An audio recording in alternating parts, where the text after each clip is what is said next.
കാസർഗോഡ് ബളാന്തോട് വണ്ണാറക്കയത്ത് അഴുകിയ നിലയിൽ മൃതദേഹം കണ്ടെത്തി. NSS എസ്റ്റേറ്റിനോട് ചേർന്നുള്ള വനമേഖലയിലാണ് മൃതദേഹം കണ്ടെത്തിയത്.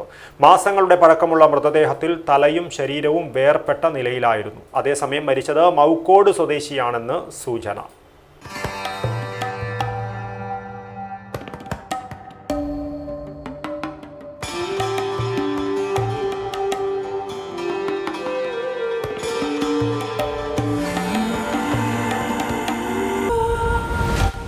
Shoppika weddings, the bridal legacy. ചൊവ്വാഴ്ച രാവിലെ 10 മണിയോടുകൂടിയാണ് തിരിച്ചറിയാനാകാത്ത വിധം ഒരു മൃതദേഹം ബളാന്തോട് വണ്ണാർക്കയം NSS എസ്റ്റേറ്റിന് സമീപത്തെ വനമേഖലയോട് ചേർന്നുള്ള പ്രദേശത്ത് കണ്ടെത്തിയത്. കൂൺ ശേഖരിക്കാനായി വനത്തിനുള്ളിൽ പോയ അരിപ്രോഡ് സ്വദേശിയാണ് മൃതദേഹം ആദ്യം കണ്ടത്.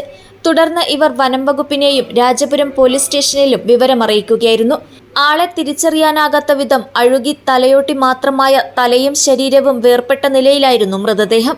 അതിനാൽ മാസങ്ങളുടെ പഴക്കമുണ്ടെന്നാണ് നിഗമനം. മുണ്ടും ഷർട്ടുമാണ് വേഷം. സമീപത്തെ മരത്തിൽ ഒരു കയറും തൂങ്ങുന്നുണ്ട്. ആത്മഹത്യ ചെയ്തതായിരിക്കാമെന്നും കാലപ്പഴക്കം കൊണ്ട് കയർ പൊട്ടി താഴെ വീണതായിരിക്കാം എന്നുമാണ് കരുതുന്നത്. അതേസമയം മാസങ്ങൾക്ക് മുൻപ് കാണാതായ മൗക്കോട് സ്വദേശിയുടേതാണ് മൃതദേഹമെന്നാണ് ലഭിക്കുന്ന സൂചന. DNA പരിശോധന ഉൾപ്പെടെ നടത്തിയാലേ ഇതിൽ വ്യക്തത വരൂ. രാജപുരം പോലീസ് അന്വേഷണം ആരംഭിച്ചു. നമ്മൾ രാവിലെ പ്രസിഡന്റാണ് ഞങ്ങളെ വിളിച്ചു പറയുന്നത്. രാവിലെ കൂണ് നോക്കാൻ പോയവരാണ് ബോഡി നിലത്ത് കിടക്കുന്നതായിട്ട് കണ്ടത്. ബോഡി കണ്ടു, അപ്പോൾ തന്നെ നമ്മളെ വിളിച്ചു. നമ്മളൊക്കെ വന്നു. ഇപ്പോഴും ബോഡി ആരതാണെന്ന് തിരിച്ചറിഞ്ഞിട്ടില്ല. ഇപ്പം അവരെ ചേട്ടനും മജീനൊക്കെ അങ്ങോട്ട് പോയിട്ടുണ്ട് തിരിച്ചറിയാൻ വേണ്ടിയിട്ട്. എന്നിട്ട് തലയോട്ടിയെല്ലാം ഒരു ഭാഗത്ത് കിടക്കുന്നുണ്ട്, ബോഡി ഒരു ഭാഗത്ത് കിടക്കുന്നുണ്ട്, കയറ് തൂങ്ങി കിടക്കുന്നുണ്ട്. അപ്പം ശരീരത്തിന്റെ മാംസങ്ങളൊന്നും അതിനകത്തില്ല, എല്ലാം അസ്ഥികൂടങ്ങളാണെന്നുള്ളത്. പിന്നെ ഷർട്ടും ഒരു മുണ്ടും കാണുന്നുണ്ട്. ഒരു പേഴ്സ് ഉണ്ടെന്നാണ് എനിക്ക് തോന്നുന്നത്, പിന്നെ പോക്കറ്റിനകത്ത്. വേറെ ഒന്നും അറിയാനായിട്ടില്ല.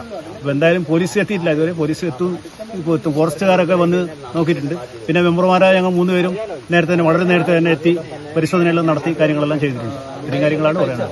ഈ സ്ഥലത്തിന്റെ പേര് കരിങ്കോളി എന്ന സ്ഥലത്താണ്, ഫോറസ്റ്റിനകത്താണ് ഉള്ളത്. റോഡിൽ നിന്ന് വിട്ട് ഒരു 100-150 മീറ്റർ ഉള്ളിലോട്ടാണ് ഈ ഇദ്ദേഹം തൂങ്ങിയിട്ടുള്ളത്.